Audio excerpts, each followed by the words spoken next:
Oh, I won't be ashamed.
with Alex as he brings us your word, and we give you praise.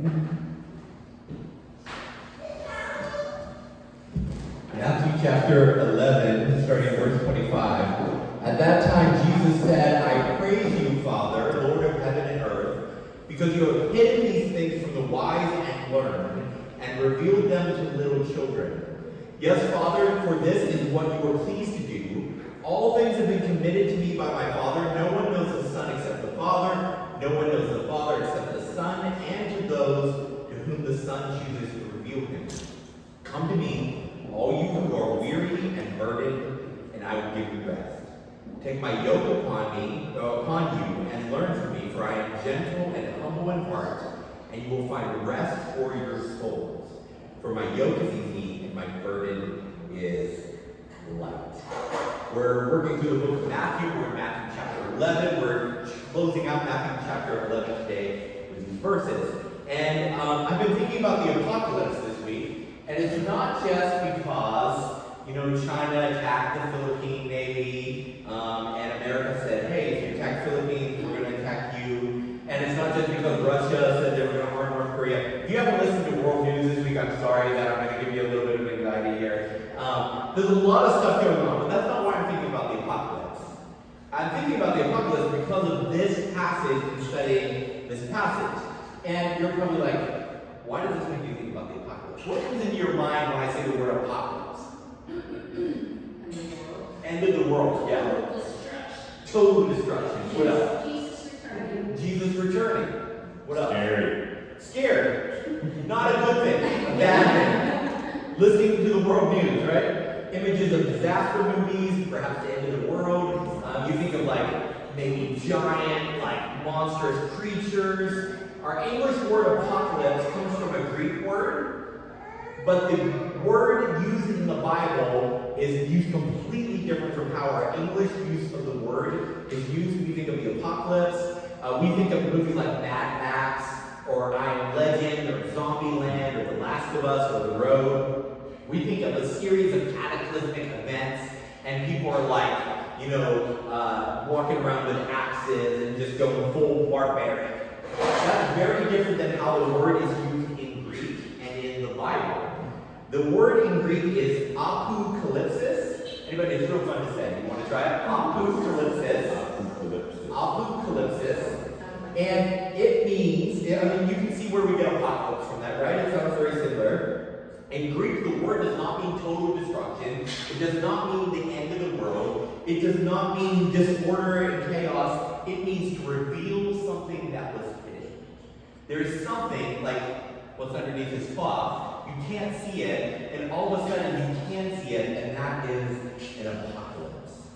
It gives us a divine perspective on something. It means we unveil it or uncover it. So this is an apocalypse.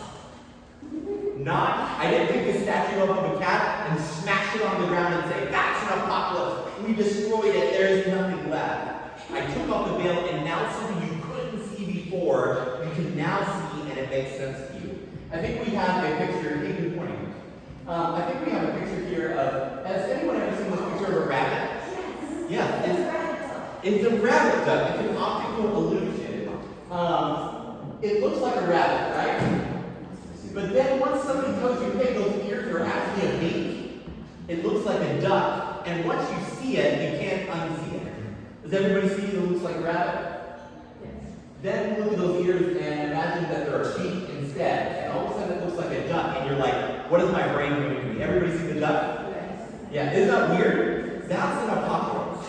Apocalypse is not a destruction of everything. It's an unveiling, a revealing. It's you're seeing something you couldn't see before. I'm letting you see something that you couldn't make out before. Anybody ever do a magic eye puzzle? And you're looking at them and it's just all these distorted images and you're like, what am I looking at? It looks like chaos. And then somebody says, hey, look at it from this angle. And you're like, oh my gosh, it's a beautiful landscape. And you're like, how did that happen? That's an apocalypse. That's what the Greek word used in the Bible means. It doesn't mean destruction. It doesn't mean the end of everything. It means an unveiling, a revealing. We call the last book of the Bible Revelation because it starts out by saying the apocalypse of Jesus the Christ.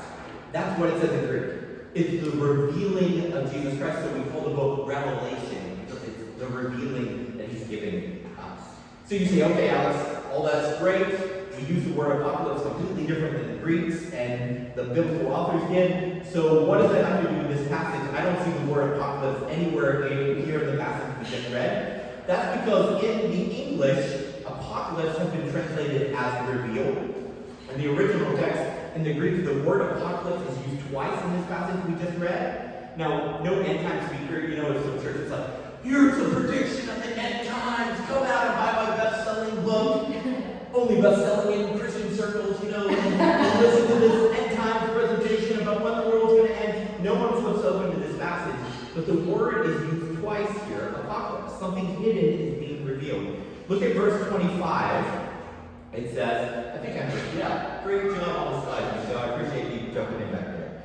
Verse 25 says, at that time Jesus said, I praise you, Father, Lord of heaven and earth, because you have hidden these things from the wise and learned, and you, in Greek it says, apocalypse them to little children. In verse 27, all things have been committed to me by my Father. No one knows the Son except the Father. No one knows the Father except the Son, and those to whom the Son chooses to apocalypse him. Man, we use it so different than the Greeks and the first century Bible language, right? So why should we care about this? Because every time I hear apocalypse, I get you feel a little bit of anxiety, a little bit of fear. I'm like, do I have my go bag ready? Do I have an axe sharpened? Because, the apocalypse. Apocalypse isn't, in the biblical sense, something to fear. We need an apocalypse. An apocalypse opens our eyes to see what we've been missing. Jesus said, only I can apocalypse the Father to you. You want to know what God's like? You want to see the Father? I have to apocalypse him. I have to open your eyes so you can see what you've been missing. It reveals something about God's perspective that we cannot see without divine aid. When we hear the word apocalypse, we shouldn't feel fear or be afraid or feel anxiety. Instead, we should be hopeful about the future because it should give us a confidence to be obedient in the present. Now, I've worn glasses since the 4th grade, and I was blind to that, but I didn't know it. I just thought everybody saw the world super fuzzy. And so I was sitting in my 4th grade classroom. I was about 3 rows back, and I was always straining to see. And after class, I would go up to the board and write down the homework assignment. And my teacher said to my parents, your son might need glasses. And my dad has these huge Coke bottle glasses, and he's like, surely not. Why would that be genetic? And so they took me in to get glasses, and the eye doctor was like, your eyes are so bad. How have you been seeing anything? And I'm like, I just thought this is how the world was. I thought the world was fuzzy. I thought everything was fuzzy, and that's how people saw the world. I put on glasses, all of a sudden everything sharpened up, and I was like, this is a whole new reality. Things have textures, there's clarity, there's clean lines on stuff. I was like, oh my gosh, this is amazing. It changed my whole world. It was an apocalypse. That's what apocalypse does. You think you see the world one way, and then all of a sudden you see it from a new perspective. God gives you eyes to see something that you couldn't see before, and everything changes. It's not the end of your world, but it's the end of one way of seeing your world, because now you have a new way of seeing, and you can't unsee it. I couldn't go back to no glasses. Now if I don't have my glasses, I'm like, no, I'm not putting up with this. I need to see. I know the world is better than this. Now you understand something you can't forget. An apocalypse doesn't ruin the world. It just ruins the way you operated in the world before you saw the truth. Anybody remember the movie The Matrix? And he's like, once you take this pill, you can't go back. Once you see this, once you see reality for what it is, you can't go back. That's an apocalypse. And Jesus said, that's what I want to do for you. I want you to see God, and it's going to change everything. What you thought you knew about God, what you thought you knew about the world, what you thought you knew about yourself. Seeing God changes everything. So what's the apocalypse Jesus talking about here? He's just been highlighting in the verses before this how he's been going to Israelite towns. He's been performing miracles in them. And we talked about this last week. He said, if I had done these same miracles that I did in your cities, in cities like Sodom and Gomorrah, he's like, those cities would have repented and they would have welcomed me as the long-awaited king. He says, I do stuff in your cities, and you're like, ooh, boring, don't care, I'm not going to do anything about it. I'm here for the show, but don't make me actually change or repent or change directions. I'm not interested. He described them last week as unmoving children who are emotionless and bored, and you say, hey, play this game, and they're like, nah, I'm not going to play it. I'm not going to play with you. I'm not going to do what you want. He says nothing stirs them to dance, nothing stirs them to tears. They are stuck. And he says, only if you could see, only if you could have an apocalypse, everything would change. And maybe you're right here this morning, or you're watching online, and you're like, I feel stuck. I'm stuck in my relationship, I'm stuck in my workplace, I'm stuck in my spiritual life. You just hit this plateau, and you're like, I'm just the same, I've been the same for a while, I don't know what to do, I'm stuck. I need an apocalypse. I need new eyes to see things in a new way so I know how to move forward. An apocalypse is a divine gift. That means that you just can't make it happen, you can't pay for it, you can't somehow stir it up. Like, if you get excited enough, you're going to get those new eyes. You have to ask God. God opens your eyes. He pulls back the veil. He pulls off the cloth. He lets you see behind the counter.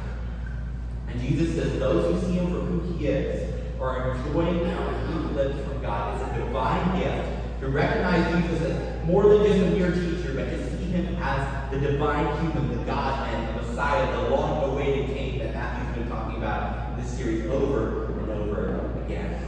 And if you haven't had that, or maybe if you need a new apocalypse, maybe just where you're sitting right now, just quietly, you don't have to bow your head or close your eyes, just say, Jesus, would you give me an apocalypse to see you for who you really are? Will you give me an apocalypse to see this place I am in life right now with your eyes, this situation that I'm in with your eyes?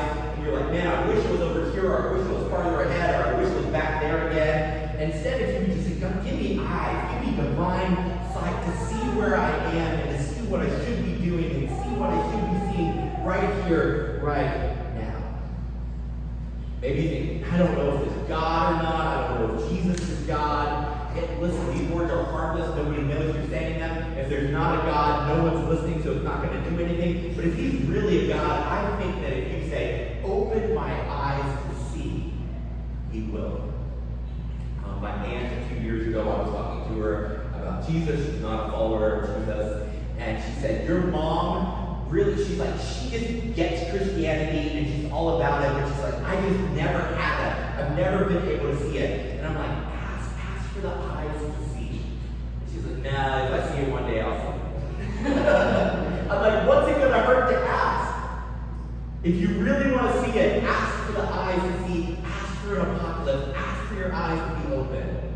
Perhaps they won't open suddenly or all at once, but I believe if you wholeheartedly say, God, open my eyes.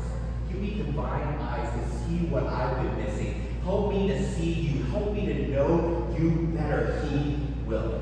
But it's dangerous, of course. Anytime I come to a subject in the Bible, especially subjects that are hot-button issues, I never think, I've got it all figured out. So let me find some Bible verses to back up what I've already think. I always start with this premise. I could be wrong. God, will you open my eyes through your word if I'm wrong on this issue? And if you go back 10 years, I've moved on some issues. And that's not been because, oh wow, you got so liberal, or you got so conservative, or you were influenced by these people or these. It's because I kept studying the word of God, and I kept assuming that I didn't know everything yet. And that I still had things to learn, and that God still had the right and responsibility to change my mind about things. When I came to him, openly, honestly, and humbly, and said, open my eyes. I could be wrong on this. Some people take different positions on this. Am I wrong? Do I need divine eyes to see this in a new way? And Jesus is saying he's the clearest picture of God. He apocalypses what God is like and how he operates in the world. When Jesus claims to be the clearest revelation of what God is like, he's saying any vision, any idea, any theology we have that does not resemble Jesus is a mistaken identity for God.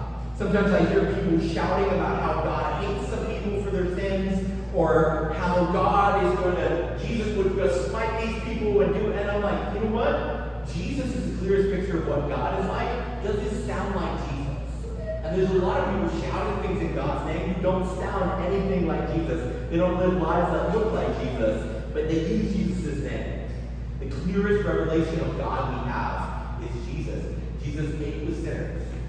He was called a friend of sinners. So if you're out there with a bullhorn yelling at sinners, probably not the approach that Jesus took. Probably not a good revelation, a good apocalypse of what Jesus was like. And encountering Jesus and his teachings are supposed to be another apocalypse, to reveal a new way of being human. After his death and resurrection, Jesus told his disciples, go everywhere, teach people to live and love like I did. That's at the end of Matthew. We'll get there eventually. It may take like every summer we've been working a little bit farther. I think this is summer 4 or 5. We've only made it to 11. So, I'm going to be like 60, 70 years old before we get through Matthew, but so be it. His teachings are supposed to open our eyes that the way to abundant life isn't through money or power. That's what our world's always telling us. It isn't through fighting for your rights, getting what you want. You have to be out there and make it happen. But following Jesus in gentleness and humility. This is the path to the best life. He wants to open our eyes to that. That the best life doesn't mean just slaughtering your enemies and conquering them with power and control, but loving them. He wants to open our eyes to a new way of seeing what life looks like. And Jesus uses this imagery of a yoke, which in our modern society, even if you're in a farming community, we don't have a lot of yokes anymore. Darby and I have been watching Clarkston Farms on Amazon Prime. Anybody? You should go watch it. I'm obsessed with this show. So this rich guy, he was on Top Gear and these car shows. He bought a farm in the middle of England, and he decided to start farming. And he knows nothing about farming, but he has a lot of money, so he's just blowing money on this farm. And so there's like real farm hands on the farm, and they're like, "You're an idiot. You don't know anything about farming. What are you doing? Like, go back to London. Like, let us just run the farm for you." And he's like running tractors and things like. They're like, "You should get this tractor. It's very reliable." He's like, "I'm buying a Lamborghini tractor." And Lamborghini apparently makes a tractor. He buys it and it's a piece of garbage, because you shouldn't be making tractors. But he keeps making these terrible decisions. There's 3 seasons now, I think. I think so. They're making them for him. I'm obsessed with it. And it's hilarious just watching how bad this guy is at farming. But I've learned a lot about farming and how hard it is and how difficult it is. And I'm like, I don't know how anybody does this, but there's no yokes in modern farming. They have machinery. But in old school farming, and maybe if you go to another country, you can see this. I saw this when I went to India years ago. They actually take a wooden piece of wood and they curve it to fit around the neck of an animal so that it can pull a plow or a cart. In the first century, Israel was primarily an agrarian society, so saying yoke, everybody would go like, I see a yoke every day. I see hundreds of yokes. They knew exactly what it was. It's less familiar for us. The term using the yoke as a reference to the law was actually pretty common in Jesus' day. A lot of rabbis and the Pharisees often referred to the yoke of the Torah, the yoke of the law, the Old Testament law. And so what the Pharisees would say is, a yoke was supposed to keep an animal under control so it headed in the direction you wanted to go. It was to control its power and keep it headed in the right direction. And the Pharisees said, the law is a yoke. It's supposed to go around your neck to keep your life under control so you head in the direction that you want to go. Jesus uses the term in the same way, but with some interesting inversions. You notice what Jesus says here about the yoke? You go back to Matthew chapter 11. He says, this is my yoke. The Pharisees referred to the yoke of the Torah, but they never called it their yoke, right? It wasn't theirs. The Torah belonged to God. This is a subtle way of Jesus saying, the law belongs to me. This is my yoke. I am God. This is one of his subtle references without coming right out and saying it so that they wouldn't instantly kill him before he was ready. But he says, hey, this is my yoke. And the term he uses here, my yoke is easy. And you say, wait a minute, Alex. I've been a follower of Jesus for a while now. It ain't been easy. First of all, life isn't easy, right? And then being a Christian, I mean, I haven't exactly found it easy. It's not like I wake up and say, man, I could just really pray for a long time today. This is what I really want to do. Or I could really fast today. Fasting sounds great. Or, you know what, I really want to just read my Bible. Really and like just soak it up. I have to discipline myself to do those things. I don't find them easy. I don't find them natural. Most scholars agree that the Greek word used here that's most commonly translated into English as easy is better translated as fits well. It's a yoke that fits you well. Not that it's easy. Not that there's not a cart behind you that you have to pull here as you're hooked up to this yoke, but that it fits well. If a yoke was designed for a different animal, they had a different kind of hump in their neck, it wouldn't fit on the animal well, and so it would be uncomfortable, it would rub on them and give them scars, and they wouldn't be able to pull well. But if you had a yoke that was designed for that animal, it was literally curved to their back, it fit well, and so they were able to go forward with the best, easiest speed. It didn't mean that life was always easy, it didn't mean that they might not have a heavy load to carry, but it meant that they had the best shot at moving forward. It fit them well. And Jesus said, my way of life fits you well. He said, there will be no other way of life that will be as satisfying and as fulfilling and as meaningful as my way of life. He said, you can put other yokes on. And there's a lot of yokes in our world that tell us, hey, put this on and this is the way forward. Just make a lot of money and that's the way you can move forward. As long as you keep focused on this, you can move forward. As long as you keep focused on this. And Jesus said, put this on. Put my yoke on. It fits you well. I'm not saying it's not going to be easy. It's like practice Sabbath, study the scriptures, find me, pray, love your neighbor, love your enemy. He's like, I'm not saying these things are easy, but I'm saying that these things fit you well. You'll notice too that he makes this little jab here. He says, you know who you've revealed things, Father, to is little children. You have not revealed them to the wise and the learned. Jesus, in the next few chapters, he's going to really just lay out an all-out attack on the Pharisees, who were these masters of the law. They memorized the Old Testament. They knew all the law and the prophets, and they just they had PhDs in the Old Testament.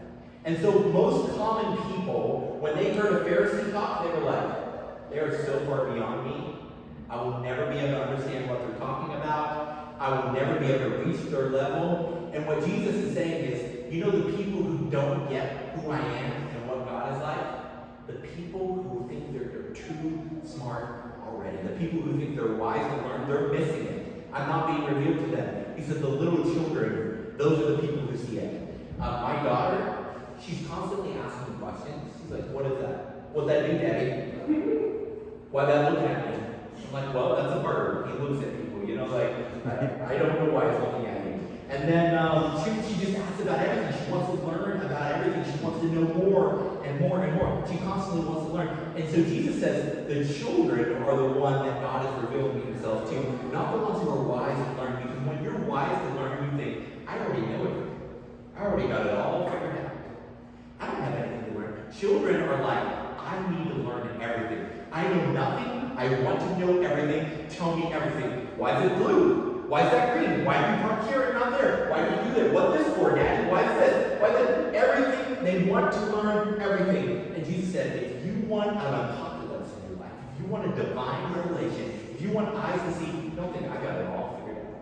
I know God. I got it figured out. Anytime, I've met a few people in my life who have said that. Anytime someone says that, I'm like, okay. Just wait a little bit. Life will happen and you won't have it figured out. Position yourself like a little child and say, God, I want eyes to see. I don't have it all figured out. I am not as wise as I think I am. I'm not as learned as I think I am. The danger in American Christian society is we can learn so much about the Bible, we can think that God has nothing else to open our eyes to. And when we do that, we begin to miss Him. Jesus is directly contrasting his invitation about how to live and love with the order of the Pharisees.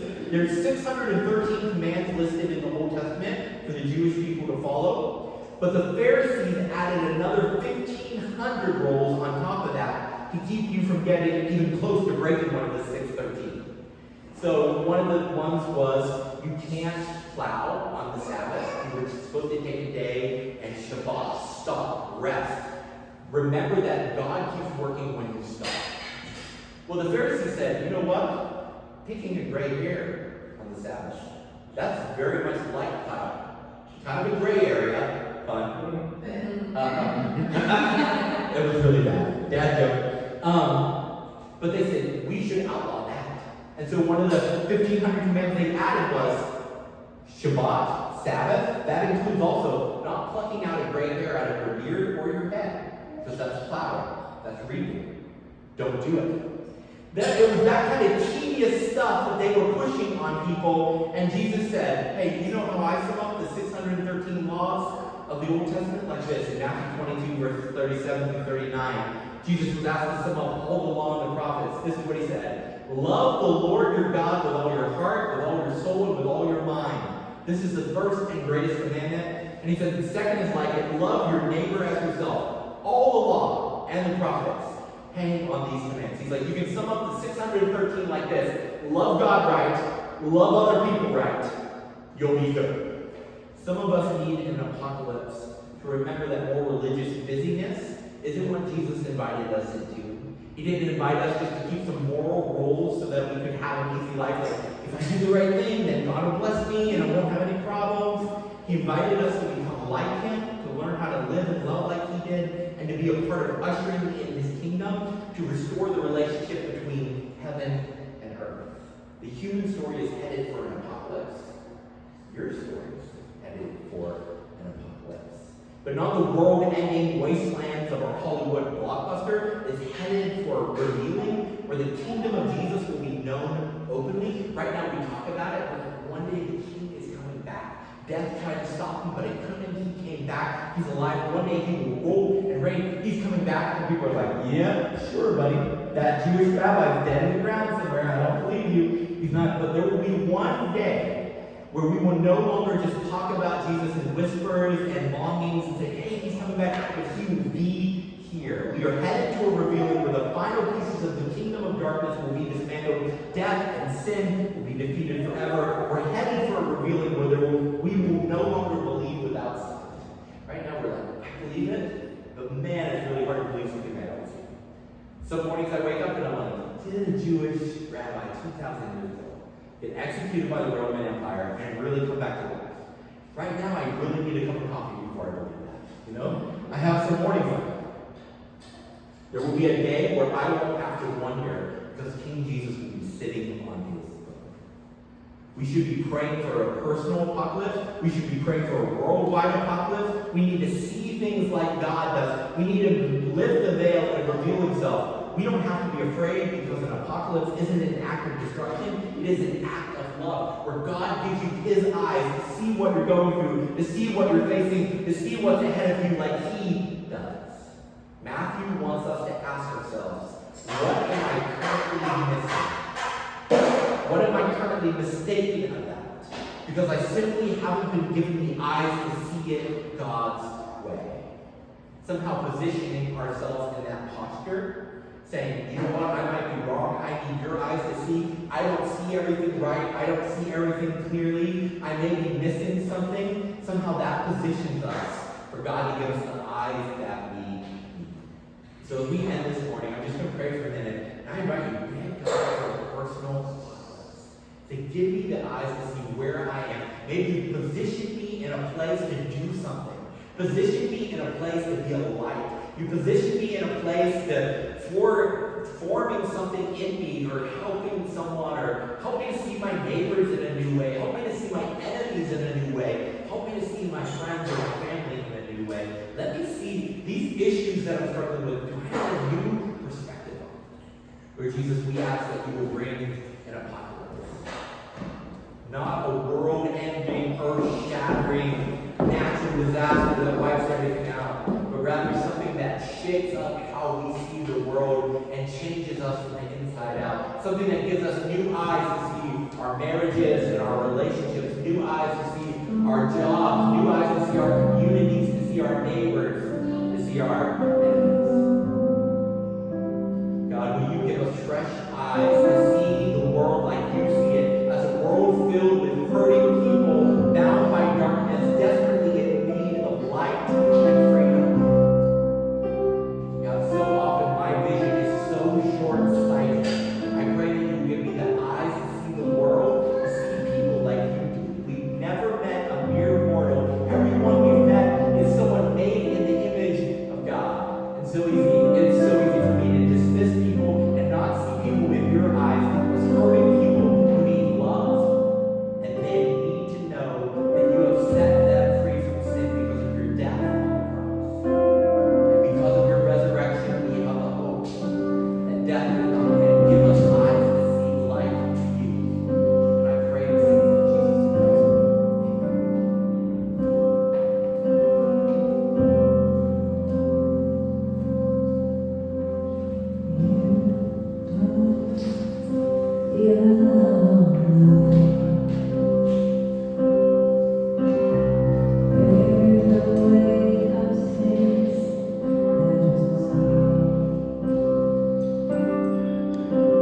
expiration date on your hopes and your dreams. Maybe God does the unheard of